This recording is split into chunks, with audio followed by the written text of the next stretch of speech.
2. Hoy es el segundo día de nuestra semana de aprendizaje. Qué gusto que estén acá. Los que lo tuvieron en vivo, saben que tuvimos como muchos temas técnicos y al final se perdió y está como muy fragmentado. Así es que decidí grabar esto para ustedes.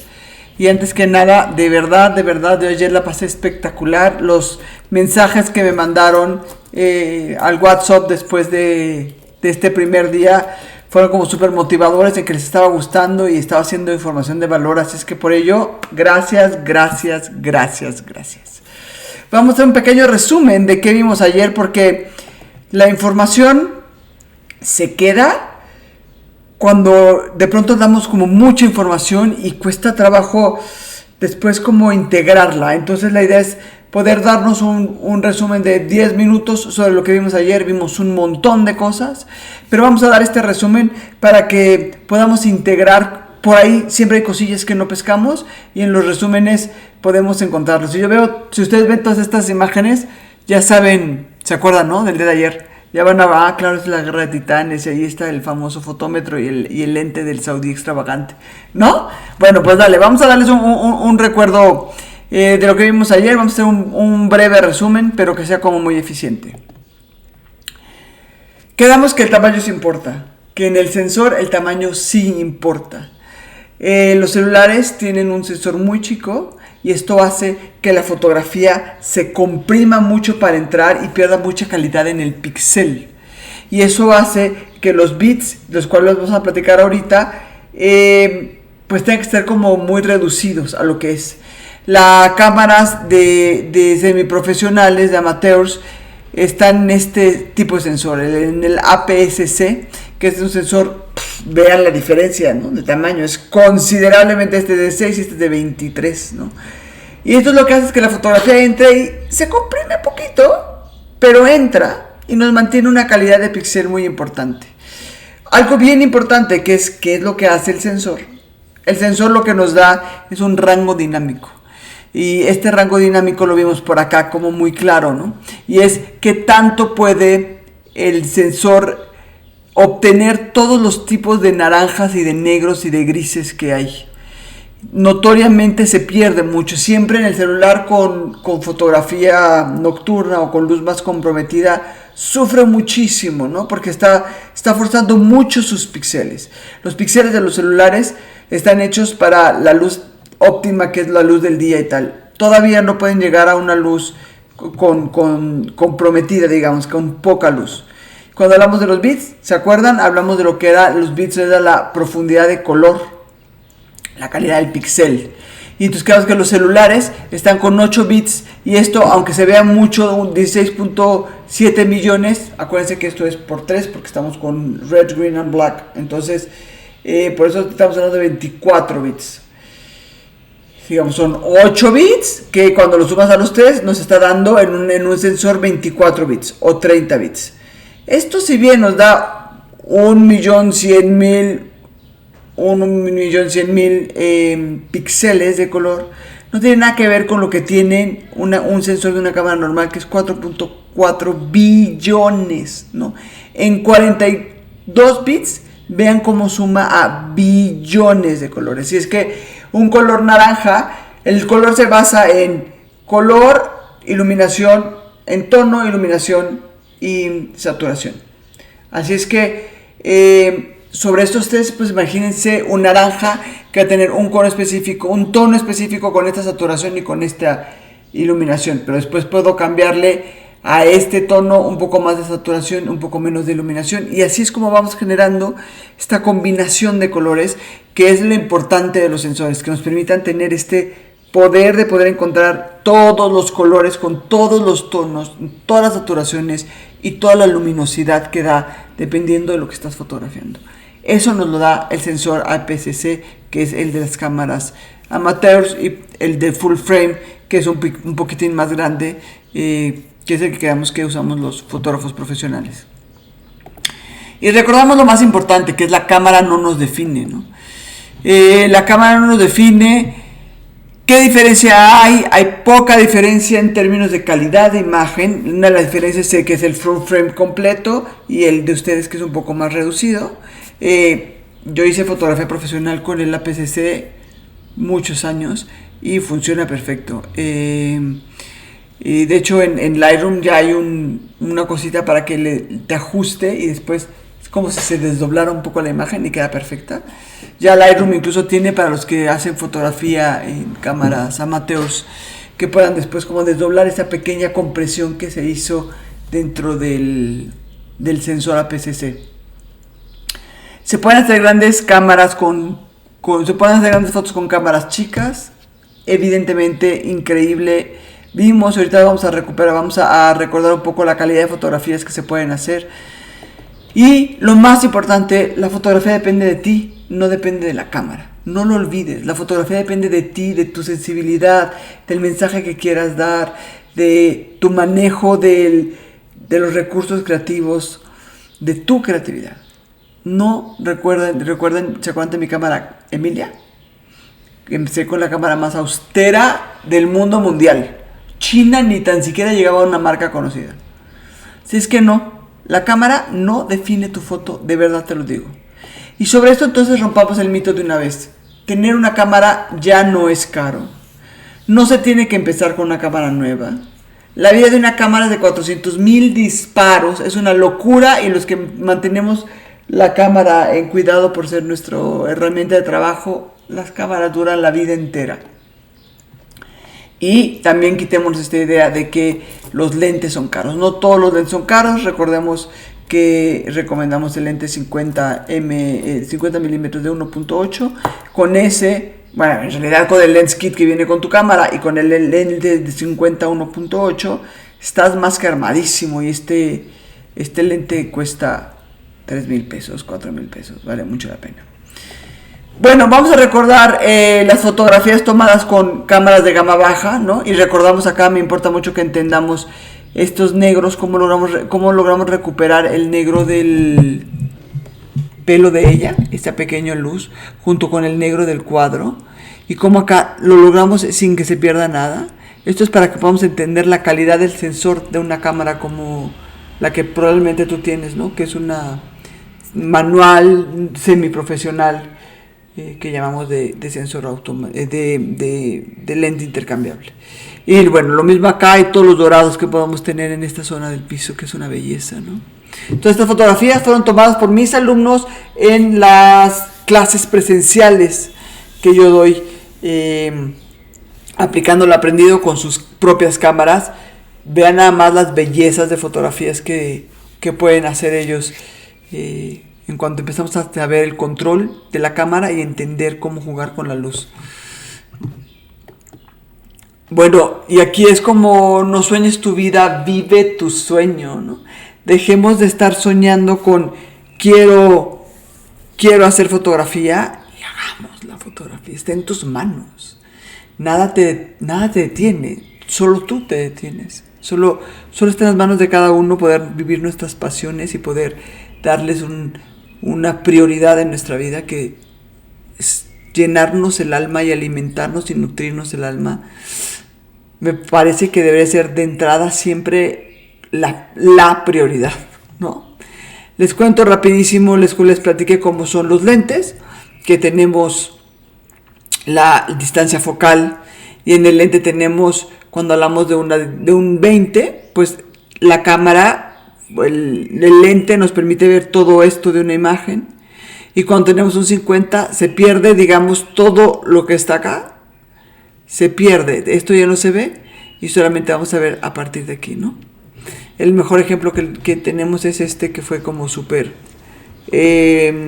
ilustrativo, en cómo desde el 18 se ve esta zona y se ve a lo lejos el lente, y yo estando en el mismo lugar tomando una fotografía con 85, me pierdo todo esto. El árbol empiezo a tomarlo desde acá y ya estoy viendo el árbol con la casa, y desde un 300 solo veo la casa.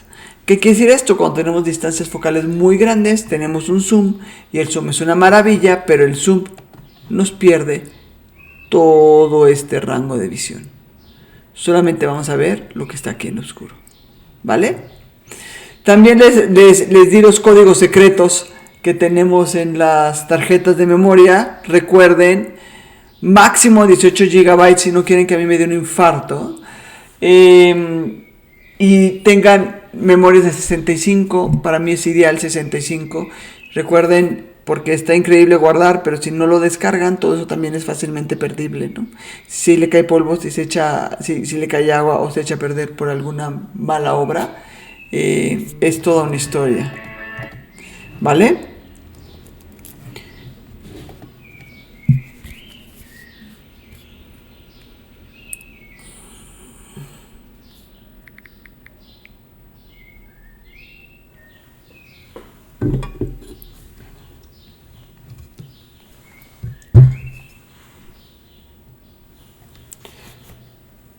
Bueno, hablemos de los códigos secretos de las tarjetas, porque hay miles de numeritos ahí que nadie nos dice qué son y que aquí en exclusiva los tuviste.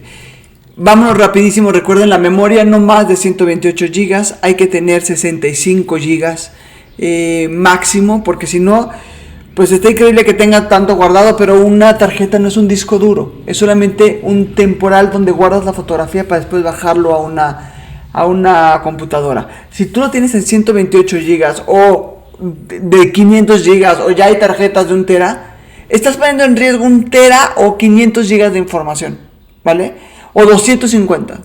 Entonces, mi recomendación de 60 a 128 GB de memoria es suficiente. Recuerden, hay que guardar la memoria. Hay que descargar la información y guardarla en la computadora. Cuando tenemos una tarjeta y la terminamos de usar, un gran tip es usar este seguro de escritura.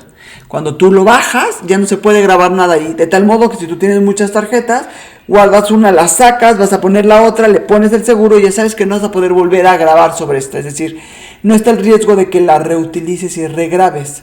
Porque en el momento que le pones el seguro, nada va a poder pasar, nada vas a poder sobreescribir. Es importante que sepas que cuando vas a bajar tus fotografías, tienes que quitar el seguro para volver a tener acceso y poder jalarlas, ¿vale? También hablamos rapidísimo de la velocidad de captura, que es la velocidad que tiene. 300 megas es 300 megas por segundo. Es una muy buena velocidad. De 100, la verdad que se te puede trabar, tomas varias fotografías y la cámara se queda procesando y no puedes seguir tomando más fotografías. Y la velocidad de transferencia, porque hay que transferir las fotografías a la computadora. Para transferir la fotografía a la computadora, te recomiendo tener estas dos opciones. En lo personal, yo siempre me voy por esta, que es donde metes la tarjeta, lo conectas a tu computadora y tienes acceso a las fotografías para bajarlas y guardarlas en un lugar seguro en tu computadora. A mí no me gusta, me parece que es poco estable. No es tan rápido y en mi experiencia con los múltiples alumnos, estas siempre terminan fallando muy rápido. Y los cuadrados que tendrán 70% más de diferencia en precio, 70 pesos más, pues, la verdad que te dan una mucho mejor rendición. Platicamos también de los tipos de exposición que tenemos. La falta de luz en la fotografía es subexposición, mucha luz es sobreexposición. Luz y sombra balanceada es la exposición correcta y esto se hace por medio del fotómetro. El fotómetro nos dice dónde está el triángulo, es el 0, es la fotografía más equilibrada y después de aquí te puedes mover. En lo personal, a mí las fotografías que están justo en el medio me parecen poco arriesgadas, poco propositivas. A mí me gusta exponer siempre yéndome hacia el -1 o hacia el +1 y provocar un poco más el contraste, provocar un contraste más fuerte. Para hacer esto, el fotómetro nos sirve para tener este tipo de medición. El tipo de medición que damos, que es la matricial, que es la que el centro va a medir el centro y todas las áreas, y sobre esa luz en un algoritmo hace un porcentaje y eso te lo da. Esto es una medición como muy plana, puede funcionar muy bien para paisajes donde todo tiene la luz plana y te vas a encargar de que el cielo no sobreexponga a la montaña, pero no te va a dar mucho más propuesta. La ponderada, que es al centro, y del centro tienes un 20% más alrededor del centro. Me salió un corazoncito cuando dice así, ¿vieron? Del centro tienes el centro y un 20% más alrededor para estar midiendo la luz y que tengas un rango más grande que el centro. Y la puntual es el centro y de un 2 a un 5% más alrededor. Entonces, el matricial o evaluativa nos funciona para fotografías generales, para fotografías de poco contraste. El ponderado centro nos funciona muy bien cuando nuestro protagonista está en el centro y lo que nos importa es el centro bien iluminado y no nos importa el fondo. Y el puntual es para una iluminación mucho más dramática, mucho más precisa, ¿vale? También platicamos rapidísimo del uso del flash. El uso del flash solo se usa cuando hay luz, no es la primera luz, es luz de relleno. El flash debe de funcionar como luz de relleno, no es una luz principal. Y el flash aplana, no lo olviden, el flash aplana. ¿Cómo funciona el flash como luz principal? Pensando en esto, acá el sol nos está dando muchas sombras, pero el sol es nuestra luz principal. El flash es nuestra luz de relleno. Entonces yo tengo el sol como luz principal y el flash como luz de relleno me permite suavizar las sombras. De todas maneras, no olviden, la luz del flash es muy potente. Algo que no les dije ayer y que voy a hacer una pausa ahora es para que entendamos. El flash es muy potente y sale directo a estrellarse, digamos, en la cara de ella, que a mí eso no me gusta en esa fotografía. Es por eso que es importante suavizar el flash para que no se estrelle en uno. Podemos hacer que primero dispararlo para que se estrella en el techo y del techo digamos, baña, ¿no? Y entonces baña con una luz mucho más suave que la luz dura del flash. Ya pegó en algo, pensémoslo tal cual, como si fuera un rayo de un chorro de agua, pega en el techo y del techo salpica, ¿no? Bueno, es lo mismo con el flash. Podemos hacerlo con la cortinilla que tiene el flash, con el Kleenex que vuelve a hacer lo mismo, pega primero el flash en el Kleenex y después pasa la luz por sobre el Kleenex, pero ya abierta, digamos, ¿no? Y eso también nos ayuda a pensar en cuidar en la distancia. Si el flash viene así, inevitablemente la luz se va a ir abriendo. Cuanto más lejos esté, pues menos intensidad de flash tienes. Hicimos una comparativa de cómo es un flash con difusor y un flash sin difusor. Cuando no tienes difusor en el flash, miren que no se ve la nariz. ¿Ven? Se pierde la nariz. Cuando tú pones un difusor que logras que se suavice esa luz, que se abran los halos de luz, que no llegue de golpe, miren cómo mejora todo, el color, el volumen, ¿sí? Miren las orejas, miren el cuerpo de él, miren la sombra que tenemos. Entonces siempre busquen difusión. Platicamos que existen 2 tipos de enfoque, bueno, en realidad 3. Dentro del enfoque automático, solo trabajamos con enfoque automático. Tenemos el de one shot, que tú donde decides, ahí enfoca. Tenemos el de iServo o el iFocus continuo, que la persona va a venir caminando y la cámara se va a encargar de estar manteniendo el enfoque. Recuerden que el enfoque es por capas. Si yo estoy aquí y estoy acá, yo puedo decidir enfocar acá o enfocar acá.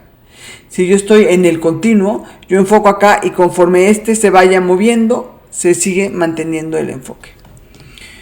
Platicamos también del white balance y los colores que tiene, la luz cálida, la luz fría, que se mide por medio de la temperatura de Kelvin, los grados Kelvin. En la foto siempre los números más bajos es raro porque es como al revés. Pensaríamos que los números más altos es más cálido, ¿no? Y los números más bajos es más frío, pero en realidad en la temperatura de Kelvin es al revés. Entre más alto sea el número, más frío es, y entre más bajo sea el número, más cálida es la luz. Y quedamos que el sol tiene un montón de luz ahí que nos da.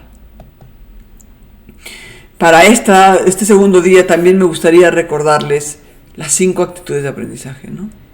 Y en la foto se da mucho porque además hay gente que ya medio sabe y hay una cosilla y como que el ego siempre nos gana y hay como cinco maneras de tomar la semana de aprendizaje y en general de tomar la vida para poder aprender de verdad, de integrarlo a uno e ir sumando, ¿no?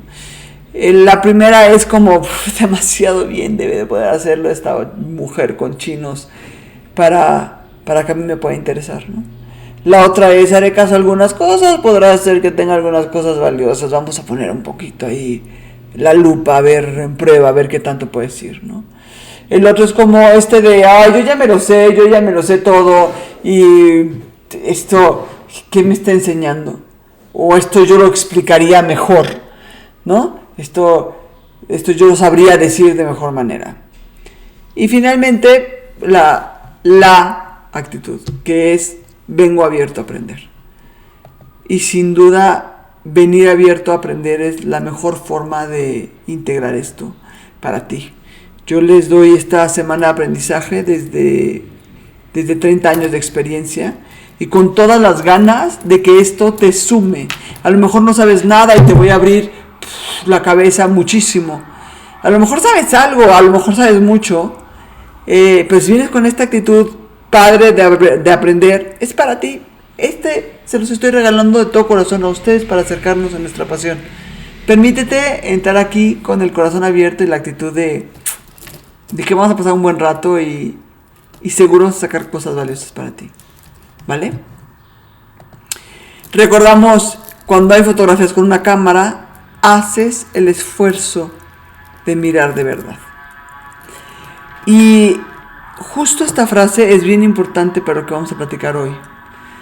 Y es el entender la diferencia entre ver, mirar y observar. Ahora les voy a platicar de ello. ¿Quieren saber qué vamos a ver hoy? Pues hoy nos toca cámara y composición, y aquí nos toca entender qué es la fotografía. Poder entender el lenguaje de la luz y la sombra, cómo la podemos aprovechar, hasta dónde va, qué tan importante es. Es solamente un tema mecánico de poner más luz y quitar más luz. Es por ahí que es realmente esto, ¿no? Vamos a aprender qué nos controla la cantidad de luz que entra y cuál es su recurso creativo. Vamos a ver en la perla 4 qué nos controla el tiempo que entra la luz a la cámara y cuál es su recurso creativo. En el 5 vamos a ver lo que es la sensibilidad de la luz. Y al final vamos a hacer un ejercicio de afinar la mirada. ¿Qué es la foto, no? ¿Qué es la foto? En mí, la fotografía es mi gran pasión. A mí la fotografía me ha enseñado a entender la vida y a disfrutarlo desde lo sutil. La fotografía nos da este lujo de poder frenar y poder ver las cosas desde otro lado. Y si esto nos acompaña en la vida, también empieza a ser ver las cosas desde otro lado en la vida misma. Y es bien valioso. Y yo me pregunto, ¿hace cuánto no te acercas a lo que te apasiona y te invita a ver la vida diferente? Es que de pronto somos súper prácticos. De pronto la vida se va en resolver. Como si acercarte a nuestras pasiones o a tu pasión y a tu hobby no fuera resolver lo más importante, que es pues nutrir nuestra alma, encontrar un centro, vernos a nosotros, ¿no? Acordarnos de nosotros, conectar con nosotros. ¿Hace cuánto que no te acercas a esto? ¿Hace cuánto que no le das prioridad? Y siempre piensas que la prioridad está en otras cosas, en otros gastos y en otras soluciones de trabajo, de hijos, de amigos. Sí, yo sé que suele pasar. Soy mamá y también me pasa. Pero bueno, yo tengo la fortuna de tener muy clara mi pasión y que ha sido la cámara y me puede acompañar por todos lados, pase lo que pase, ¿no? No dejes nunca de darte ese espacio para ti. Vamos a ver qué es ver, observar y mirar, porque sin duda, pues, la fotografía tiene que ver con esto. La fotografía tiene que ver con aprender a ver. ¿Qué vamos a descubrir? Vamos a descubrir la diferencia entre ver, observar y mirar. Vamos a entender por qué es importante diferenciarlas. Vamos a conocer el peligro de solo ver o solo observar. Y vamos a conocer la importancia de mirar. Y aquí caemos de nuevo con una frase de Dorothy que además que fotografas así.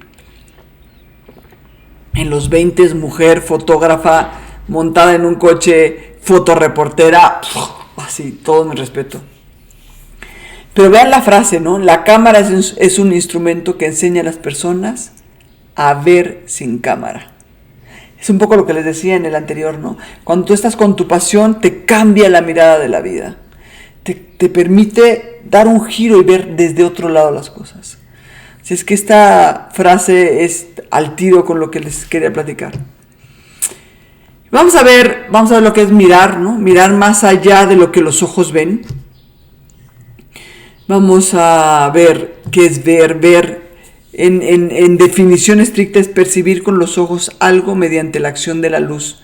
Y esto nos importa porque sin luz no hay mirada, no hay vista y no hay observación y no hay foto.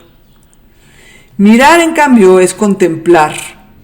Mirar es dirigir la vista hacia algo y fijar la atención en ello. Es poder ver y sobre esto conectar y contemplar.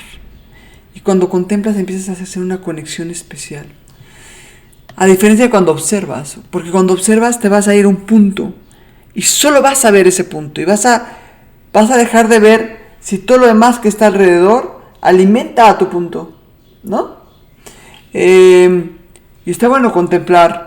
Después que contemplas puedes decidir acercarte a observar. Pero si de entrada solo observas y no contemplas, probablemente te puedes perder grandes fotos ahí.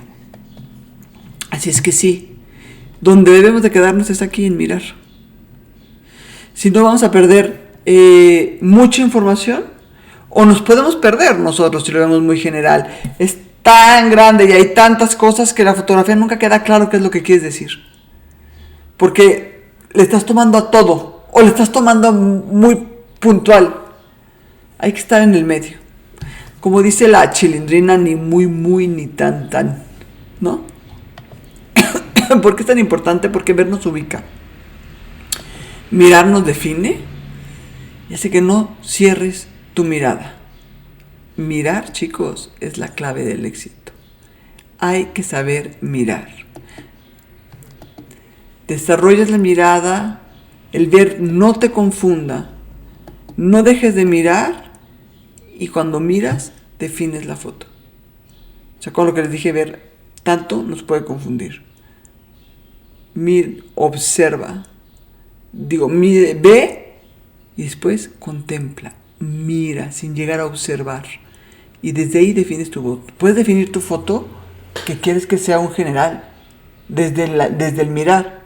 O puedes definir tu foto que sea un close-up y que sea algo muy cercano y que sea un observar. Pero defínelo desde este punto medio, desde esta contemplación. Y Susan Storage, que es otra gran fotógrafa, dice: la fotografía es antes que nada una manera de mirar, no es la mirada misma.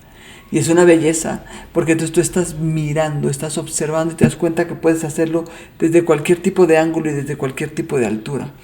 Y eso hace que cada quien tenga su huella digital al mirar. Y cada foto que cada uno de nosotros tomamos es una huella digital, porque tú miras desde tu forma de mirar. ¿Te hace sentido? ¿Sí, no? Por eso cada foto es diferente. Pueden estar varios fotógrafos en una misma situación y unos sacan unas fotos espectaculares y otros toman unas fotografías muy documentales, porque cada uno trae su personalidad, ¿no? ¿Pero qué es la fotografía? ¿Qué es la fotografía como tal? La fotografía es pintar con luz. En griego es fotos y grafos, ¿no? Fotos, luz, grafos, pintar. Y bueno, el gran Picasso pintando con luz. ¿Y esto qué nos dice? Este pintar con luz, esta imagen ahí, ¿qué es lo que estamos viendo? Estamos viendo que la fotografía es luz y la fotografía es oscuridad. Si solo hay luz, no hay foto. Y si solo hay oscuridad, no hay foto. La fotografía es la luz más la oscuridad. ¿Sí? Y entonces esto nos lleva a poder ver nuestra segunda perla, que son las luces y las sombras. Porque si entendemos que la fotografía es la suma de estas dos, hay que entender cómo se pueden sumar, en qué momento funciona, en qué momento tú puedes acomodar la luz o la sombra para que te vista, te acompañe o te dé una narrativa. ¿Qué vamos a descubrir en esta perla? Vamos a entender la luz, que es muy importante. Vamos a ver también, aprender la oscuridad, aprender a ver la oscuridad. Vamos a aprender a no olvidar nunca la misma importancia a la luz que a la oscuridad. La misma importancia. La foto es un baile de luz y de oscuridad. Y yo acá tengo mis momentos filosóficos porque, como les dije, la fotografía termina convirtiéndose en mirar ya sin la cámara y en entender la vida. En mi caso, la tengo muy paralelizada la vida con la foto. Y por acá me aventé algunos momentos filosóficos.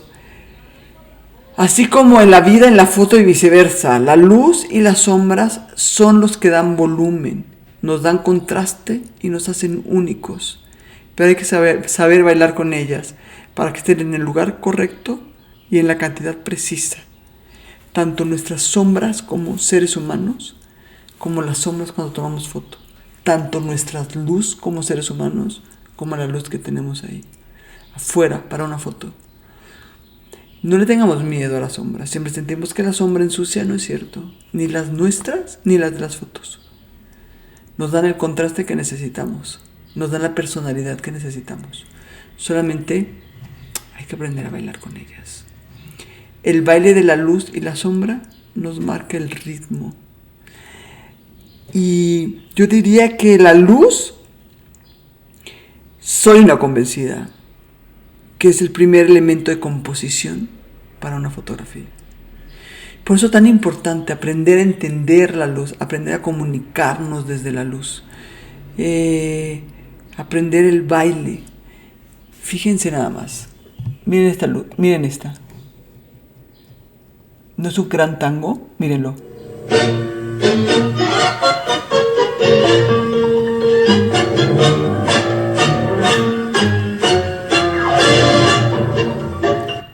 Es un tango.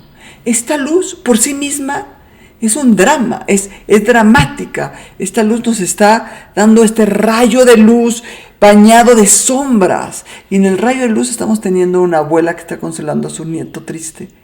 Nos da toda la narrativa. Pero aguas, porque la narrativa en realidad nos la está dando la luz. Ellos son casi... usan el pretexto, o son el pretexto perfecto, ¿no? Yo cuando vi esa luz dije, es que ahí va a haber algo. No puede no haber nada. Es tan contundente este drama. Y así como tenemos esta luz tan marcada de rayas, tan marcada en una narrativa, podemos tener algo tan suavecito y dulce como esto, que a mí me llevaría a algo así.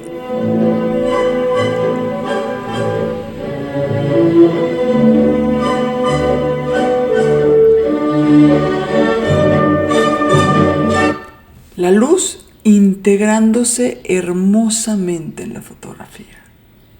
Sigue habiendo sombras, sigue habiendo negros, porque si no habría, sería una sobreexposición, pero está todo perfectamente integrado, está acompañando, está vistiendo. Así es que es un gran ejemplo, ¿no? Es un gran ejemplo de cómo la luz nos da una narrativa y de por qué yo les digo que la luz es el primer elemento de composición. Pero para poder componer entendiendo a la luz, hay que conocer la luz. Hay que entender las características de la luz. La luz refleja. Es decir, si yo estoy con esta luz blanca, la luz que estoy teniendo para hacer esta grabación, al tener la luz blanca, me está reflejando y me está iluminando más en la cara. Si yo trajera una blusa negra, mi cara se vería diferente. Porque la luz está reflejando en mi blusa para poder iluminar más, ¿vale? La luz proyecta también. Y aguas, porque si yo trajera una luz verde, una playera verde, me reflejaría, pero también me estaría proyectando color. Por eso cuando tú estás acostado en un pasto, te tomas la fotografía y de repente se te ve una parte de la cara medio verde, porque te está proyectando la luz. La luz se suaviza, que eso lo vimos un poco con el flash, pero lo vamos a ver ahora con la fotografía y en el sol natural. Y hay que aprovechar todas las características que la luz nos da. Trent Park decía, estoy siempre persiguiendo la luz. la luz convierte en mágico lo ordinario. La fotografía es la plática con la luz. La fotografía, y es así, cuando caminan por un camellón y están encontrando cómo la luz está pegando a ese árbol. Deja de ser ordinario caminar ahí. Ese árbol deja de ser solo un árbol. Es un árbol pintado por la luz. Y entonces lo vuelve extraordinario. La luz es el baile de la luz con la sombra. Hay que sentir la luz. Hay que pensar en la composición desde ahí, desde donde está la luz. No des por hecho lo evidente, porque de pronto normalizamos lo que vemos de luz. Y de lo que se trata ahora y de aprender a ver es dejar de normalizar, frenar, poder desmenuzar la luz y componer desde ahí. La pareja del baile es la luz y la sombra. Son la mejor pareja del baile. Y todos los que dicen, no, pues es que yo no tengo esa mirada desarrollada, no, yo no puedo, no, yo lo veo todo plano. A mí me pasa, ¿no? Cuando estoy con música, de pronto me ponen unas bandas, oye el bajo, oigo el bajo junto con la batería, junto con la guitarra, ¿no? Me implicó un esfuerzo importante poder estar desmenuzando. La fotografía es igual, en la fotografía hay que aprender a desmenuzar la luz, a desmenuzar todos los elementos que pueden estar componiendo nuestra fotografía. Y como dice Vincent Van Gogh, si escuchas una voz dentro de ti que te dice no puedes pintar, entonces pinta y esa voz se callará. Observa, descubre, mira, contempla y empezarás a poder sacarle mucho más provecho a la luz. ¿Qué vamos a descubrir ahorita cuando les digo que vamos a entender la luz? Vamos a conocer la luz horizontal, vamos a ver los pros y las contras de la luz horizontal, vamos a tener presente la hora, porque la dirección de la luz se define por donde está el sol, y eso se define en la hora en la que estamos. Y vamos a ver cómo sacarle provecho. Miren, esta es una luz horizontal, clarísimamente horizontal. La tomé en invierno en North Carolina. Importa también la geografía porque la luz se suaviza o incluso cambia de color también dependiendo la fecha del año en la que estemos y también la altura en la que estemos del planeta Tierra. Pero esta me encanta porque miren cómo está la luz horizontal. Miren los rayos de luz que están pegando. Miren cómo logra iluminarnos todo. Estamos sintiendo cómo se está empezando a meter. Es una luz fría, ¿no? Y tenemos una cantidad de rayos sutiles que están entrando. Esta es la luz horizontal, se dan cuenta que casi no hay sombras. Porque las sombras son suavecitas. Ya se está metiendo el sol, ya no hay sombras acá que nos estén ensuciando. Es una luz mucho más suave cuando tenemos la luz del sol de frente. Si es que la luz horizontal nos da la característica de luz suave, porque el sol está pegando en el planeta, ¿no? Y entonces se estrella y se dispersa. Cuando está arriba, cuando está en cenit, llega directo, ya está arriba. Proyecta sombras, es la luz horizontal es por la mañana y por la tarde, y vamos a ver también cómo sacarle provecho a esto, ¿no? Es un poco lo que les decía, que lo hice en un diagrama muy básico, pero porque dentro de la luz horizontal tenemos distintas horizontalidades, ¿no? Tenemos la luz del amanecer y del atardecer, que ya es una luz muy pegada a la tierra y es mucho más suave. Y conforme va subiendo sigue siendo un horizontal, pero va cambiando la intensidad y van cambiando las sombras. Miren cómo la luz horizontal suaviza. No hay filtro aquí. ¿Se dan cuenta cómo el sol, cómo está pegando y cómo se difumina? ¿Cómo están dando los rayos ya difuminados para pintarse? Insisto, importante invierno, ¿no? Porque a mí mi luz preferida está en invierno. En diciembre, en México, diciembre y enero, mi luz preferida porque tiene estas bellezas, estas características. Pero también tenemos la luz vertical, que es pues digamos de las 11 del día, ¿no? A las 4 de la tarde. Y de nuevo cambia cuando está totalmente cenit. Y esto nos da muchas sombras. y nos da sombras duras. Nos da sombras duras que de pronto, si no nos asustan las sombras y sabemos sacar provecho, nos permite, por ejemplo, fotografías como esta. Ahí está la sombra, nos está dando unas figuras geométricas hermosas. Vamos a componer desde ahí. La sombra está para que podamos jugar con ella. Podemos entrar en la sombra sin que nosotros estemos siendo bañados por la sombra, pero buscar cómo nos acompaña la sombra. Y la sombra en esta fotografía son las sombras. Yo pretexto que hay alguien caminando ahí, ¿no? Algo va a pasar acá que me esté dando este andar, este aprovechamiento de las sombras, pero esta fotografía se decidió por las sombras. Y eso nos lleva a otro momento filosófico. Las sombras nos acompañan, nos dan contexto, no les tengamos miedo. Aprendamos a verlas e integrarlas a nuestro favor, sin forzar. Si tú estás y la sombra te está dando en la cara, ya no está a tu favor. Muévete. Igual que la vida misma. Si tú conoces tus sombras y no sabes controlarlas o acomodarlas en otro lugar donde no estés lastimando a otro, donde no te estés afectando a ti, entonces tu sombra no está padre. Y las sombras en la foto, si están mal aplicadas, no están padres. O igual un rayo de luz que esté pasando acá y que le parezca como el ojo un poco de ciego de toda la luz que está dando. Hay que aprender a movernos y a ver dónde entra cada cosa. No le tengamos miedo a las sombras. Son unas grandes compañeras de composición. Grandes compañeras de composición. Vamos a entrar ahora sí en carnita. A ver el manejo de la cámara. Todo el mundo ya tiene su cámara ahí. Vamos a arrancar con el manejo de la cámara. Vamos a arrancar desde un concepto que a mí no me gusta, fíjense. Que es el triángulo de exposición. Ayer en el primer día, María decía que para ella el triángulo de las Bermudas, ¿no? Porque siempre jugar con estos tres elementos para controlar la luz le hacían mucha bola, mucho ruido.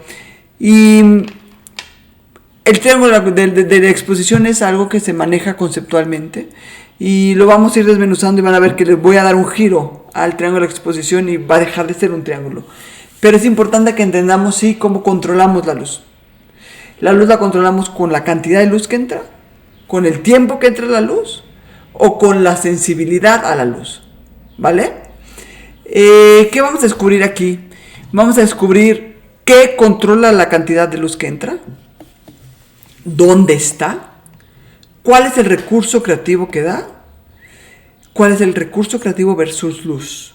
Porque si es cierto que nos da un recurso creativo, también es cierto que su función principal es controlar la luz, controlar la cantidad de luz. Y esto se hace por medio del diafragma. Y el diafragma está en el lente. El diafragma es el que va a decidir cuánta cantidad de luz. Si entra mucha luz, que en realidad el diafragma 1 no existe, existe de 1.2 para arriba. Hay un lente, pero no es tan real, no es tan real. De 1.2 para arriba, ¿no? Pero miren la gran diferencia de la cantidad de luz que está entrando aquí a la cantidad de luz que está entrando acá. Les enseño cómo funciona en un lente real y no como una imagen. Les encontré un video hermoso, miren. Miren qué chulada, ¿eh? Miren cómo se va abriendo, miren cómo se va abriendo. ¿Ven la cortina cómo se está abriendo? Esto que llamamos, esta cortina, pues les va a dar un super tip. Porque nos podemos perder muy fácilmente en qué es la apertura. Miren, aquí está la cortina súper cerrada y entonces está entrando muy poca luz. Aquí está la cortina súper abierta, está entrando mucha luz. Entonces cuando nos vamos a los números, al diafragma en los números, ¿a qué se refiere? Si 32 es que entre muy poca luz, debería ser, ¿se acuerdan que les dije que estas cosas raras que hace la fotografía, donde de pronto se ve como al revés, ¿no? La temperatura de color 1000 grados Kelvin es súper cálida y pensaríamos que es súper fría, ¿no? Lo mismo pasa acá, pero acá tiene una lógica que yo me tardé La descubrí yo solita. Y me tardé muchos años y que yo se las dé, les va a quitar, no tienen una idea, la cantidad de dolores de cabeza.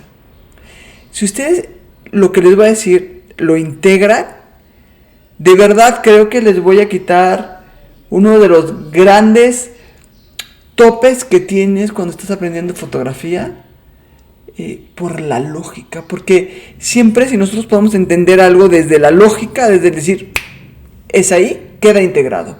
Si lo estamos tratando de entender desde el me lo dicen pero no entiendo por qué es muy difícil, y entonces todo el tiempo estás tropezando sobre eso. Así es que pon atención en lo que les voy a decir. El número se refiere a la cantidad de milímetros de la cortina corrida. No es referente al espacio de luz, es referente a la cantidad de cortina. Es por eso que 32 o 22 son números grandes, porque está 22 milímetros corrida la cortina. Suena lógico. Si lo hablamos en términos mecánicos, suena lógico. ¿Quién lo hizo? Me imagino el primer técnico que hizo el diafragma y era así, pues claro, yo lo que tengo que ver es cuánto estoy dejando que corra la cortina, cuánta cortina va a estar afuera, ¿no? No se fija, no lo pensaba en cuánta luz va a entrar. Entonces, cuando hablamos de un 1.2, es que hay muy poca cortina jalada. Entonces, ya sabemos que cuando hablamos de números chicos, entra mucha luz porque tenemos poca cortina jalada. Y cuando tenemos números grandes, está entrando muy poca luz porque cerramos mucho la cortina. ¿Vale? Nos referimos a la cortina. Pero vamos a ver la fotopista. Es importante decirles que en el lente, el diafragma, los lentes por default, los lens kit, nos dan de un 3.6 para arriba de apertura de diafragma. Los lentes muy luminosos, como el 2.82, 1.4, 1.8, 1.2, son lentes especiales, que los llamamos lentes luminosos, ¿no? Entonces, tú cambias tu lente y pones un lente luminoso. El lente, como el diafragma está en el lente, el tipo de lente define hasta dónde puede abrir tu diafragma. Repito, el diafragma está en el lente, así es que el tipo de lente define hasta dónde puedes abrir tu diafragma. 3.5 en el lens kit es la mayor apertura que tú tienes. Para tener de 3.5 para abajo, tienes que tener lentes especiales, que son lentes muy luminosos. Este 50.1 de 50 con diafragma 1.8, que tanto les recomiendo y que lo amo, lo que nos está dando es mucha luz, que no nos lo da el lens kit que viene con la cámara. Pero vamos a la fotopista. ¿Dónde está el diafragma en nuestro menú de cámara? El diafragma siempre lo vamos a ver con una F. Ojo, aquí está en un 1.8 porque hay un lente 1.8, pero no todo el mundo va a tener un 1.8, normalmente un 3.5, un 5.6. Entonces, F es el diafragma, y aquí es donde, cuando tú te montas acá, le pones, y aquí tú vas a manipular la apertura de diafragma. Está en el lente, pero la manipulas en la cámara. Vamos bien con eso, ¿no? Tú en la cámara es la computadorcita para darle la instrucción al lente de cómo cerrarse. ¿Sí? El recurso creativo del diafragma es la elección de número de capas enfocadas. Y entonces, ¿qué rayos es eso? ¿Qué rayos son las capas? En una fotografía, ¿dónde están? ¿Cómo son? ¿Cómo las distingo? Tengo un hermosísimo ejemplo. Miren esta fotografía. Vamos a analizar qué capas tienen. ¿Van? Acá tenemos una primera capa. Esto está atrás. ¿Se dan cuenta? Esto está más adelante y aquí están atrás los paraguas. Esta es otra segunda capa. Estos señores están atrás de esta columna. Ahí tenemos otra capa. Este señor está atrás de estos señores. Ahí tenemos otra capa. Acá atrás hay otras personas que están atrás de este señor, que está atrás de este señor, que está atrás de esto. Ahí tenemos otra capa. Así es que en esta fotografía tenemos de menos 6 capas. 1, 2, 3, 4, 5. Aquí podríamos poner otra, aquí otra, aquí otra. La pared de acá sería otra capa, ¿sí? Estas son las capas. Y nosotros definimos cuántas capas enfocamos. Cuando tenemos poca profundidad de campo, y esto quiere decir cuando tenemos muy abierto el diafragma va a entrar mucha luz. Y cuando entra mucha luz, enfocamos pocas capas. Este es un ejemplo. Ella está perfectamente enfocada, pero todas las capas de atrás están desenfocadas. El diafragma está muy abierto. Aquí el diafragma debe de andar en 1.8. Si se dan cuenta incluso, miren cómo estas primeras plantas están más enfocadas que estas que están atrás. Porque hay mayor distancia entre estas capas y ella. ¿Vale?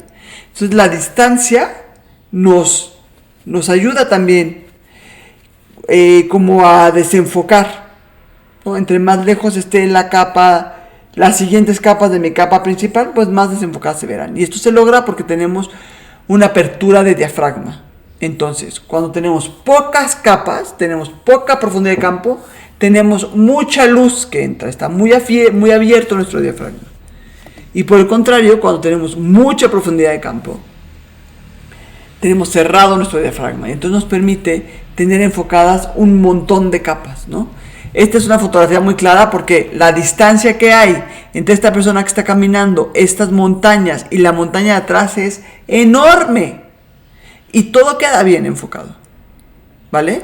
Esta fotografía que les puse de ejemplo de lo que son las capas es con un diafragma cerrado, donde podemos enfocar harta variedad de capa, ¿sí? Y tenemos después el efecto bokeh, que muchos hablan del efecto bokeh como el desenfoque general y es incorrecto. Si nos vamos al estricto sentido, el efecto bokeh es un concepto japonés y es el desenfoque de las luces. El efecto bokeh es como la luz se estrella en realidad. Entonces, el efecto bokeh, ¿cómo lo hacemos? Si queramos que el desenfoque, el efecto bokeh lo hacemos con el diafragma abierto para tener desenfoque en las luces. Y cuando el desenfoque es en las luces, generamos un efecto bokeh. No solamente una poca profundidad de campo, es una poca profundidad de campo, pero con un efecto, el efecto bokeh. ¿Vale? Entonces, el diafragma nos controla la luz y nos controla la profundidad de campo. Algo muy importante, que es una regla de oro, es la profundidad de campo es directamente relacionada al número de capas que estamos enfocadas. ¿Ok? ¿Qué es la profundidad de campo versus el diafragma? Un poco lo que les platiqué, entre más luz entra, menos capas se enfocan. Entre menos luz entra, más capas se enfocan.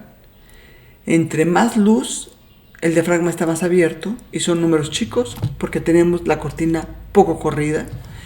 Entre menos luz, el diafragma está cerrado y son números grandes porque la cortina está muy corrida. Entonces, cuando tenemos poca luz, tenemos mucho más enfoque. Y es como, claro, a ver si funciona en la cámara, ¿no? Pero fíjense cómo enfoco así y cuando cierro enfoco mucho más claro. ¿Ven? Cuanto más cerrado está, incluso ustedes pueden hacer el ejercicio, si se ponen así y ponen una cosa enfrente para enfocarla y después lo cierran, van a ver cómo el enfoque cambia. Pongan 2 capas y van a ver cómo varía el enfoque. El lente es un reflejo del ojo, ¿no? Y aquí caigo de nuevo en mi momento filosófico antes de dar el resumen de la profundidad de campo. Uno elige cuántas capas te vas a enfocar en la vida. A veces conviene dejar de protagonista unas cuantas y otras veces el contexto y la profundidad son importantes y la nitidez es fundamental para verlo. Permitirnos este dinamismo en nuestra propia mirada de vida sobre cuántas capas vemos, sobre entender a veces cuál importante es la profundidad del enfoque en la capa en la fotografía y poder tener todo bien nítido para ver dónde estamos y a veces decir, es que yo quiero tener esto y que lo demás me acompañe sin que me distraiga, sin que me haga ruido, sin que me dé más información de la que necesito, ¿no? Porque el desenfoque de capas nos da eso, ¿ah? El desenfoque de capas nos da contexto, pero nos quita información que de pronto nos podría distraer. ¿Vieron cómo sí siempre la fotografía y la vida nos van muy de la mano, ¿no? Vamos a hacer un resumen del diafragma para irnos al siguiente punto. Entonces quedamos cuando estamos en un diafragma cerrado, miren, todo la nitidez que podemos tener en nuestro fondo, y cuando estemos con un diafragma medio, está mucho más borroso. Recuerden la distancia entre el primer plano y nuestra siguiente capa. Y cuando estamos en un diafragma muy abierto, prácticamente el fondo no se ve, nada más nos acompaña, ¿vale? Y ahora vamos al tiempo que entra la luz. Volviendo a este tiempo de exposición, ya vimos que nosotros podemos controlar la fotografía con cuánta luz entra, pero también la podemos controlar con el tiempo que entra la luz. Y tener el equilibrio entre estos dos es este verdadero baile para poder tener una exposición linda. ¿Qué vamos a descubrir aquí? Vamos a descubrir qué controla el tiempo de luz, que entra la luz, dónde está, cuál es el recurso creativo que nos da. Y de nuevo el recurso creativo versus luz, porque no olvidemos que las funciones son para controlar la luz, y este control de luz de manera natural nos lleva a un recurso creativo, ¿vale? Entonces, ¿qué es esto? ¿Dónde está? ¿Qué controla la cantidad de tiempo que entra la luz? Lo controla el obturador. ¿Y qué es el obturador? El tiempo que entra la luz al sensor. Por eso controlamos el tiempo que entra la luz. Nosotros vamos a poner un timer de cuánto tiempo está entrando la luz a mi sensor. Miren qué buen video. Ahí está, se abre la cortina, entra la luz a mi sensor, se cierra. ¿Vale? Controlamos el tiempo que entró la luz a la cámara. Chulada de video, ¿no? Me encantó cuando lo encontré, me emocioné muchísimo. Ok, entonces, ¿qué es el funcionamiento del obturador? Tú puedes decidir que esto que vimos que se levanta y que entra la luz, se quede levantado 30 segundos o se quede levantado un segundo, y como ya no nos da del segundo, pues el segundo hay que fragmentarlo. Entonces empezamos a fragmentar para que nos dé 1/60, es decir, un segundo lo fragmentamos en 60 partes y usamos una de esas fracciones. Cuando dejamos que entre mucho tiempo la luz, 30 segundos o un segundo que va a estar abierto esta cortina que vimos, ¿no? Digamos, se levanta el espejo, se abre la cortina y esto se queda entrando, la luz entra. Cuando hablamos en esta zona, son momentos muy lentos. Una velocidad de unos 30 segundos, de 1 segundo, de 1.5, de 1.10, de 1.15. Son velocidades lentas. Cuando hablamos de velocidades de 1000, 2000, 8000, son velocidades muy rápidas. Y cabe aclarar que del 1000 al 8000 hay una gran variedad de velocidades. Déjenme sensibilizarlos con esto porque es algo que a mí me impresiona mucho. Esto de azul es un segundo completo. Nosotros al segundo lo estamos fraccionando y vamos a utilizar solo esta parte. Es una velocidad lenta. Lo fraccionamos en 45 y vamos a utilizar esta parte. Pero después podemos fraccionarlo en 1/500. Y no les estoy hablando de 1000 porque yo no llego ya. Mis líneas no dan, ni lo delgado de la línea da para que yo pudiera, ni mi paciencia, para que yo pudiera dividirles gráficamente un segundo en 1000 partes. Pero veámoslo con 500. Que aquí no son 500, son menos que 500. Pero es hasta donde me dio el PowerPoint. Solamente vamos a usar este cachito naranja de tiempo que entre la luz. Es que es una barbaridad. Ahora imagínense esto sobre 8000. Un segundo dividido en 8000 partes. Y solo vamos a utilizar una fracción de esas 8000 partes. Es una locura, de verdad, es una locura. Vamos a la fotopista. ¿Dónde controlamos esto, ¿no? Esto lo controlamos, miren. Aquí siempre va a estar junto al diafragma y lo podemos identificar porque en la mayoría de las cámaras es 1 con fracciones, ¿no? 1 sobre 3200. Así es que el diafragma lo tenemos en F para que lo identifiquemos y junto al diafragma siempre tenemos la velocidad del obturador. Esto es el tiempo que vamos a dejar que entre la luz a nuestra cámara. El recurso creativo del obturador de la velocidad es el movimiento.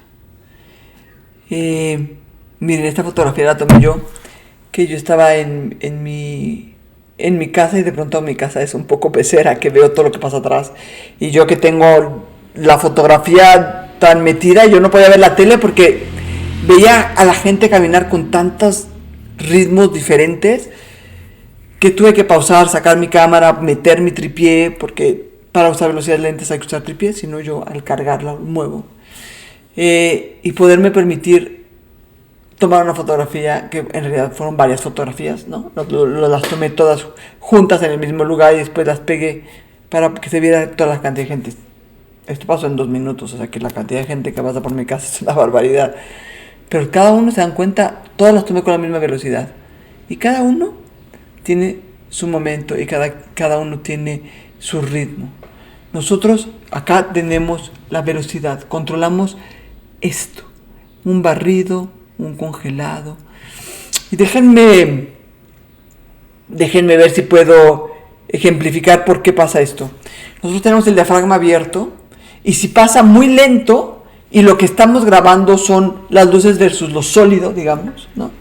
Yo estoy aquí y entra la luz y va a ser esto y graba acá, graba acá, graba acá, graba acá, graba acá, graba acá. Se hizo un barrido porque grabo aquí, después lo grabo aquí, después lo grabo aquí, después lo grabo aquí.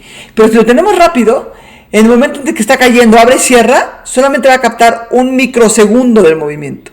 Y entonces tenemos un barrido. ¿Sí? ¿Les hace sentido? Cuando tenemos velocidades lentas, tenemos barridos. Cuando tenemos velocidades rápidas, tenemos congelados. Y vamos a dar a mí, este año yo he tenido que entender mucho esto en mi vida. Cada quien trae su ritmo de amar, de aprender, de andar en la vida. Y como en la foto, todos los ritmos caben. Les voy a dar una regla de oro fundamental, porque en la fotografía no hay recetas de cocina. Y la regla de oro es: la velocidad es directamente proporcional a la velocidad del objeto en movimiento. La velocidad del obturador es directamente proporcional a la velocidad del objeto en movimiento. ¿Y qué es esto? Esto es que no es lo mismo congelar un Porsche a toda velocidad, a un caballo corriendo, a una persona corriendo. Porque son velocidades diferentes a las que van. Y si bien es cierto que en 1 sobre 8000 voy a congelar perfectamente al caballo y a la persona corriendo, también es cierto que estoy sacrificando luz. Porque no olvidemos que el objetivo principal del obturador es controlar el tiempo que entra la luz. Entonces, no tiene caso que nosotros estemos sacrificando luz para congelar en 1 sobre 800 algo que se puede congelar en 1 sobre 200. ¿Sí? Entonces empezamos a entender el baile de la cantidad de luz versus el tiempo de luz, ¿no?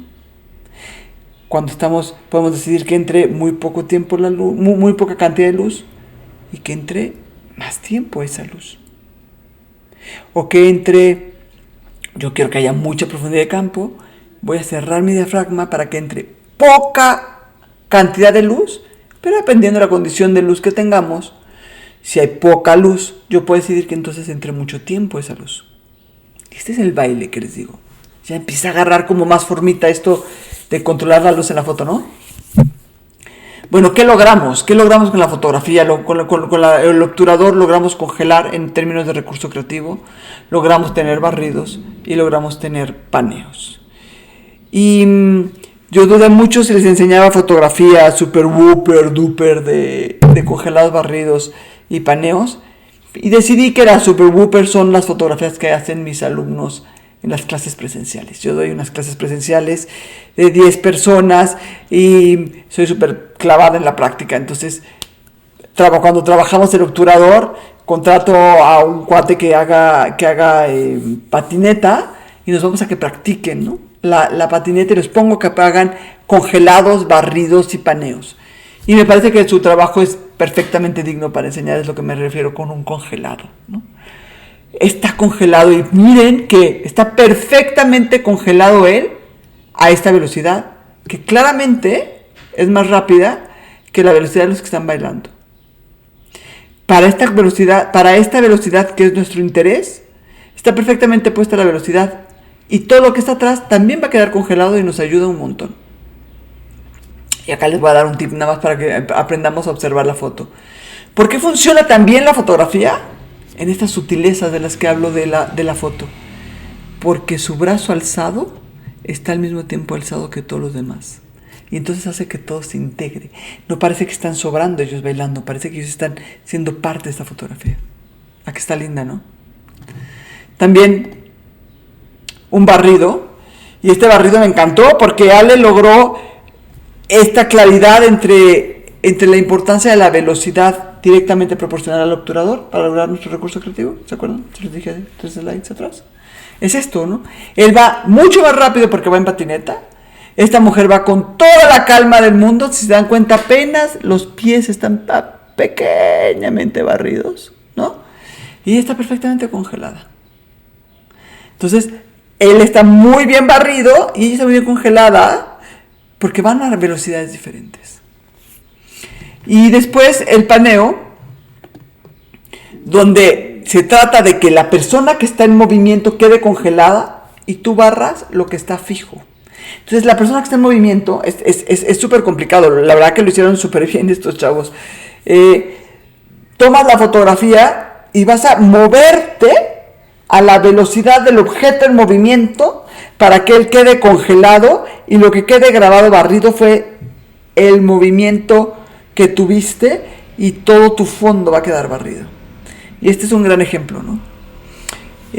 Así es que en honor a ellos voy a dar una frase que a mí me encanta y que además la verdad es que me emociona muchísimo cuando mis alumnos me empiezan a mandar sus fotografías tan orgullosos como yo me siento de ellos de lograr estas cosas.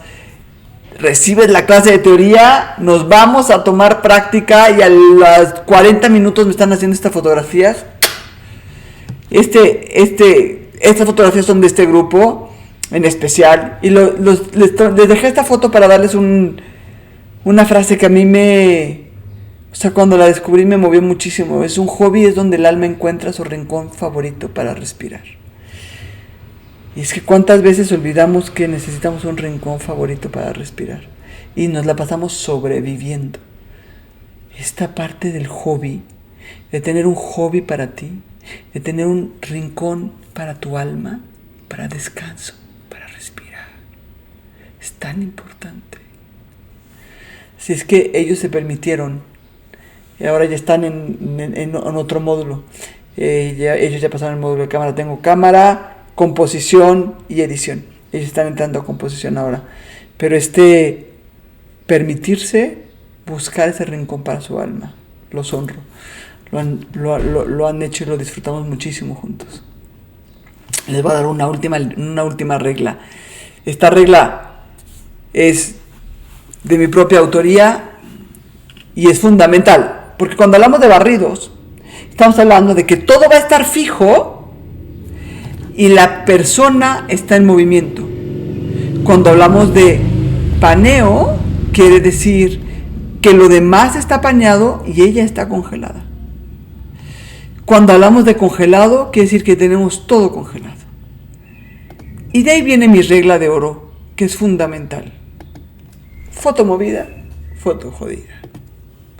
Disculpen mi lenguaje, pero es cierto. Una fotografía movida. Si tú tienes una fotografía con un barrido, pero además tu fondo está movido, es una fotografía movida. No nos sirve. ¿Va? Entonces, hay que mantener y hay que entender bien cómo manejamos la velocidad, entendiendo el equilibrio de luz y entendiendo el recurso creativo. Muchas veces uno toma la fotografía dependiendo de uno u otro. Es decir, yo quiero hacer un congelado, o esta fotografía que yo tomé de mi casa. Yo quiero hacer un barrido. Entendiendo que yo quiero hacer un barrido y que yo quiero que se vean los movimientos, si es gente que va caminando, paseando, tengo que hacerlo lento. Entonces yo voy a hacer que entre mucho tiempo la luz. ¿Y cómo equilibrar la exposición? Haciendo que entre menos cantidad de luz. Porque mi objetivo es que entre mucho tiempo la luz. Pero después podemos tener, como lo vimos hace rato sobre la luz, que nuestro objetivo es la luz. Lo que queremos es que se vea un contraste importante. Y desde ahí entonces controlamos la cantidad de luz y el tiempo que entre la luz para lograr encontrar este rayo con estas sombras mucho más marcado. ¿Vale? Entonces, los grandes compañeros de baile son el diafragma y el obturador. Y por eso yo les decía que a mí me brinca el tema de poner el ISO en esto. Así es que vámonos a nuestra siguiente perla, que es justo para hablar del ISO, de la sensibilidad a la luz. Para mí, para Paloma, el ISO no debería ser parte del triángulo. El ISO debería de ser la muleta. Es decir, tú vas a jugar con tu diafragma y va a haber un momento en que no puedes tener más lenta la cámara porque no traes tu trípode, porque es demasiado lento. Y no puedes tener más abierto el diafragma porque el lente no te da más. Entonces usa el ISO. Si te está faltando luz, ¿qué vamos a descubrir? ¿Qué vamos a entender que es el ISO? Primero entendamos que el ISO es una muleta. Digamos desde, si son alumnos míos, porque yo no sé si de pronto los fotógrafos se van a indignar con lo que estoy diciendo, que estoy rompiendo el famoso triángulo de exposición que siempre nos han dado, pero desde mi práctica me parece que está erróneo. Me parece que son dos bailarines, el obturador y el diafragma. El ISO es la muleta para cuando alguno de los dos está cojo. Para mí no es. Y ahorita les voy a explicar por qué y por qué es tan importante. Vamos a ver qué vamos a descubrir con el ISO. El ISO da más sensibilidad a la luz. Más sensibilidad. No da más luz. Solo da más sensibilidad. El ISO arranca en base 100. El ISO 100 es el ISO neutro, digamos. Es el ISO con la sensibilidad normal. Todo lo demás que pase es va subiendo el ISO y vas forzando el píxel. Y hay que usar el ISO con cuidado. Déjenme ahondar un poco más en ello para que se entienda. Cuando le digo que da sensibilidad y no da más luz, le pongo como ejemplo esta foto porque yo soy blanca y yo sufro muchísimo en la playa.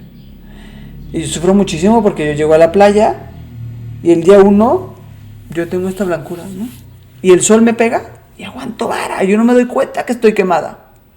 Hasta el día siguiente que estoy roja y en cuanto me pega el sol, ¡pum!, hiperreacciono y me duele. Estoy en un ISO 800, digamos. Llegué a la plaza ya con un ISO 100 y al día siguiente yo ya estoy brincando un ISO 800 y si me descuido brinco uno a 3200, pero miren así.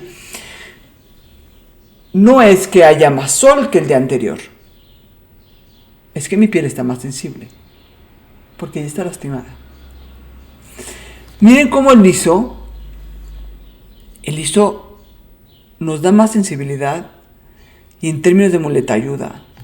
Esta es una foto tomada con ISO 100 y esta es una foto tomada con ISO 200. Y se dan cuenta que sí, se vuelve más sensible, se puede ver más la luz en el agua, ¿no?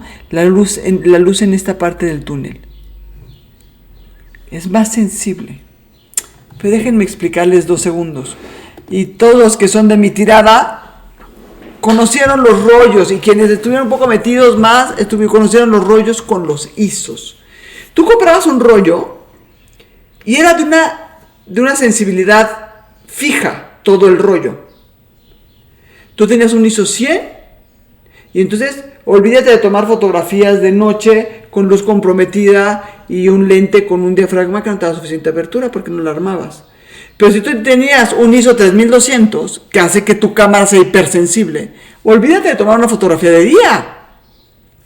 Te ibas a complicar muchísimo la vida porque está haciendo que a cualquier momento reaccionara. Vamos a explicarlo en términos gráficos que me parece que es súper claro y voy a pasar del rollo a los píxeles, no se apuren, pero creo que en este punto podemos entender muy bien lo que hace el ISO en función y en peligro, ¿ok? Miren el ISO 100, la fotografía es puntillismo, ¿no? O sea, en los rollos, el aluro de plata, que era la capa fílmica, son puntitos de cristales. Entre los cristales chiquitos tenemos este ISO 100. Pero después, para poder hacer más reactiva, pues teníamos que hacer que los cristales fueran más grandes. Si los cristales eran más grandes, en el momento en que pegaba tantito, cubría más foto, ¿no? Entonces, nosotros teníamos, miren cómo va cambiando el tamaño del cristal. Del ISO 100 al ISO 3200. Vean el tamaño de cristal que es esto. Esto que hacía, que nos diera textura la fotografía. La fotografía esta antigua, que la llamamos con textura, tiene que ver con esto. Tiene que ver con que ya no eran puntos tan chiquitos y tan finos para que no se viera. Eran puntos más grandes, más gruesos. Bueno, en el píxel pasa lo mismo. Nosotros tenemos un píxel en ISO 100 que es un círculo, ¿no? Y conforme vamos aumentando el ISO, va forzándose el píxel. Para que sea más sensible se tiene que ir forzando. Si es que se va deformando el píxel. Se va deformando hasta llegar a esto, ¿no? Y esto hace que perdamos toda la nitidez en la fotografía. Si es que el ISO está directamente relacionado con la nitidez. Y por eso les digo que tengamos tanto cuidado y que intentamos al ISO como la muleta, no como la otra pared de exposición, porque nos puede afectar de manera importante. Miren cómo está el ISO 3200, miren cómo tenemos textura, cómo tenemos roto, y miren cómo está el ISO 100, perfectamente nítido. Bueno, esto es porque se forzó al píxel, y el píxel dejó de ser círculo, ¿vale? Yo digo que el ISO es como las palomitas, ¿no? Es el píxel que tienes ahí, en cuanto le pones calor, empieza a explotar y empieza a cambiar de forma. Yo siempre digo, si tuviéramos un maíz palomero e hiciéramos una figura, la vemos desde lejos y podemos identificar perfecto el rostro, ¿no? O el caballo o lo que hagamos de figura. Pero si a eso le metiéramos calor y explotara el maíz palomero para hacerse palomitas, sería imposible que pudiéramos descubrir que eso era un caballo. Eso es el píxel. Entonces el píxel es la muleta. Sí hay que usarla. En sus cámaras, hasta 800. Después de 800, en sus cámaras, me estoy refiriendo a cámaras de semiprofesionales, de amateurs. Después de 800, el píxel ya es más notorio. Una de las grandes peleas que hay en las marcas es lograr que con el ISO el píxel se deforme menos, ¿no? Ya cuando tienen todo tan bien controlado lo demás, pues ahora están súper enfocados en lograr tener ISOs altos para tener menos ruido. Y esas son las grandes diferencias. Y entonces podemos entender el equilibrio entre el diafragma muy abierto y el diafragma muy cerrado. Poca cantidad de luz, mucho tiempo la luz. Poca cantidad de luz, pero también lo necesito cerrar el diafragma. Necesito poner una muleta. Bueno, voy a ser un poco más sensible mi cámara a la luz, ¿vale? Entonces, el baile que tenemos entre la velocidad, entre el tiempo que va entrando la luz, la cantidad de luz, está aquí. Cuando esto ya no nos da, si es 7 de la noche, quiero que se vea todo el camino porque tengo las farolas iluminando, ¿no? Y tengo que tener un diafragma cerrado. Y estoy yo caminando, no puedo poner más de 1/15, 1/20, porque se me va a salir movida. Entonces, dale. Aviéntate un ISO 400, aviéntate un ISO 200, haz un poco más sensible, haz que la cámara sea más reactiva a la luz que estamos teniendo. ¿Les hace sentido? ¿Sí? Y ahora les va a hacer más sentido el regalo que les prometí, que los que están viéndolo por grabación, si lo viste, el tercer día va a aparecer mi WhatsApp para que me puedas decir qué te interesa y yo te mande este regalito. ¿Te gusta? ¿Te gustan los regalos? Siempre recibir regalos es lindo, ¿no? Miren, les regalo estas tarjetitas donde está la guía de todo lo que vengo diciendo acá. El número de velocidad del diafragma, el número de velocidad, el número del diafragma, el número el color, el ISO, todo está reflejado y son unas tarjetitas que les voy a dar para que ustedes las puedan utilizar en bolsillo o impresas. Es un regalazo que les doy. ¿Les gusta? ¿Lo quieren recibir? Bueno, estando 3 días acá, lo van a recibir. Y ahora vámonos rapidísimo a afinar la mirada. Ya es el cierre de este día, pero está súper padre para que podamos entender cómo funciona. ¿Qué vamos a descubrir aquí? Vamos a aprender a ver. Vamos a ver cómo se aplican los settings con los recursos creativos que vimos. Vamos a entender la importancia de saber qué quieres en la foto. Miren, yo en esta fotografía, yo estaba en Madrid y me llamaba mucho la atención cómo puede haber tantos ritmos de vida, ¿no? Gente tan tranquila, tomándose un café en medio de una avenidaza, ¿no? Pero también sabía que lo que había atrás de este camión era mucha calle y me iba a perder la intención de lo que yo quería. Y era como acotar mi sensación, no que se pudiera ver esta parte del tiempo. Así es que hice una velocidad lenta. Es importante verlo, ¿no? Porque fíjense que yo estoy queriendo una velocidad lenta porque necesito que tener barridos para poder tener los barridos junto con el congelado. Necesito una velocidad suficientemente lenta para que el camión, que evidentemente no es tan largo, pero que pasara y me pudiera, digamos, hacer una pared en el barrido y no pudiera verlo de atrás. Pero y además estoy en Madrid, donde el sol pega muy fuerte, la pared el piso es muy blanco y entonces refleja. Entonces yo tenía, mi recurso creativo sin duda era la velocidad, era tener velocidad lenta.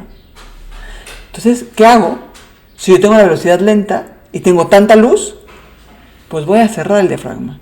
Voy a cerrar la cantidad de luz que está entrando para que entre el tiempo que yo quiero para lograr un barrido sin que me esté afectando la exposición. ¿Vale? Este está muy bueno también para poder entender varias cosas. La medición puntual de la luz. Yo medí mi luz, ¿se acuerdan cuando manejamos el fotómetro? Para que estuviera expuesto aquí. Para que esto no me saliera sobreexpuesto. Aquí estuvo mi medición de luz. Y después decido que quiero que se sienta la profundidad, que se sienta hasta el fondo, que se sienta cómo está la calle. Eso quiere decir que voy a cerrar mi diafragma. Pero también quiero que sea un congelado. Eso quiere decir que necesito que sea una velocidad rápida con diafragma cerrado. Y entonces uno dice, velocidad rápida, con diafragma cerrado, no hay luz. Pero es que no nos tenemos que ir a los extremos. Quiero una profundidad larga, pero no te estoy hablando de 4 montañas. Entonces yo puedo tener una profundidad larga de 8 o 10 de diafragma. Y no te estoy hablando de congelar un caballo. Estoy congelando a una persona que está paseando con su maleta. En 1/60, 1/80 la congelo. Y entonces aquí puedo tener un diafragma cerrado, un diafragma medio, con una velocidad media y lograr mucha profundidad de campo y un congelado. Está chulo, ¿no? Esta es la última fotografía mía y después ya nos vamos a fotografías otras, pero estas las quise poner para contarles un poco mi propio proceso creativo para hacer esto, ¿no? Esto es en el mar y lo que están viendo ahí no son nubes, sino es la bruma del mar. Esta fotografía me enorgullece mucho porque además técnicamente es muy compleja.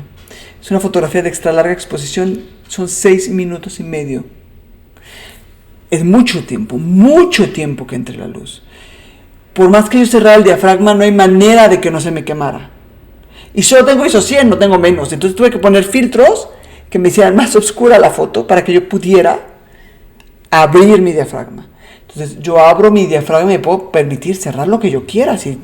Por la cantidad de luz, la cantidad de tiempo que va a dejar que entre esa luz, puedo cerrar la cantidad de luz que entra, lo que sea, ¿no?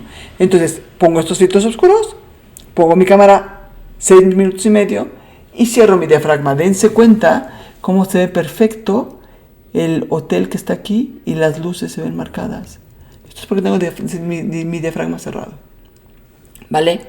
Es muy importante entonces nosotros entender qué es lo que estamos buscando para desde ese lado estar definiendo el setting que estamos haciendo. Miren esta fotografía. ¿Qué vemos aquí de recursos? ¿Qué es lo que estamos viendo? De entrada estamos viendo un congelado, ¿no? Ahora, es un congelado de una cámara, de una máscara. No es un congelado de un patineto, ¿no? Estamos viendo poca profundidad de campo, ¿se dan cuenta? Y estamos viendo una narrativa. Claro, estamos viendo a él con una capucha negra, volteando para que no se vea. Y estamos hablando de las máscaras que usamos en la vida. Entonces, estamos teniendo un congelado, que yo diría que esto no lo pudimos haber congelado en 1/100, pero como hay mucha luz y tienes muy abierto tu diafragma, estás dejando que entre mucha cantidad de luz, claramente, porque tenemos muy poca profundidad de campo, estás dejando que entre mucha cantidad de luz y estás dejando, y quieres congelar esto, y es de día y hay luz, así es que quizá para poder equilibrar nuestra exposición, lo pudo haber aventado sobre 1/800. Y no porque no se podía congelar sobre 1/100, sino porque el 1/800 nos iba a equilibrar la exposición. Nos iba a equilibrar el tener una profundidad de campo tan corta que implicaba tener mucha cantidad de luz entrando en la cámara. ¿Vale? Y en este tenemos un barrido, y estas son las sutilezas que yo les digo. Este barrido funciona. ¿Por qué funciona tan bien? Por los colores, porque aquí hay rojo, aquí hay rojo, aquí hay rojo y aquí hay rojo, ¿no? Y este barrido es un barrido, esta persona va caminando, o la persona va caminando bastante rápido, o mi velocidad estuvo bastante lenta, porque el barrido casi no se ve a la persona. Y eso tiene que ver que estuvo demasiado rápido, pasó, y mi cámara estaba abierta demasiado tiempo, ¿vale? Y por último, un barrido de luces de un coche. Y aquí, si analizamos, vemos que acá le pusieron una luz aparte, una lámpara o un coche que está iluminando acá. Y tenemos este barrido de luz que estamos viendo que es naranja, es decir, el coche iba hacia allá, porque son las luces naranjas, no es la luz blanca del coche que viene para acá. ¿Qué sentiste cuando viste estas fotos? ¿No se te antojó tomar fotos así? ¿Se te antoja poder tener este control de tu cámara y esta manera de poder ya jugar con la luz y las sombras y tu mirada de la foto y tu mirada de la vida? Sabes que no tienes que ser genial para empezar, pero tienes que empezar para ser genial. Hay que empezar, chicos. Hay que empezar. ¿Quieren saber qué vamos a ver mañana? Mañana vamos a descubrir la importancia de la composición. Vamos a ver tips de composición, vamos a ver la importancia de la edición y lo que ningún fotógrafo hace, lo voy a hacer yo para ustedes. Voy a abrir mi Lightroom y vamos a dar un paseo por mi Lightroom para que puedan ver la importancia de la edición, puedan ver desde dónde fue la composición y vamos a descubrir las tras bambalinas de una fotografía. ¿Se les antoja? ¿Sí? Pues nada, nos vemos mañana entonces y un gustazo tenerlos por acá. Hasta mañana, al día 3, último día, no te lo pierdas.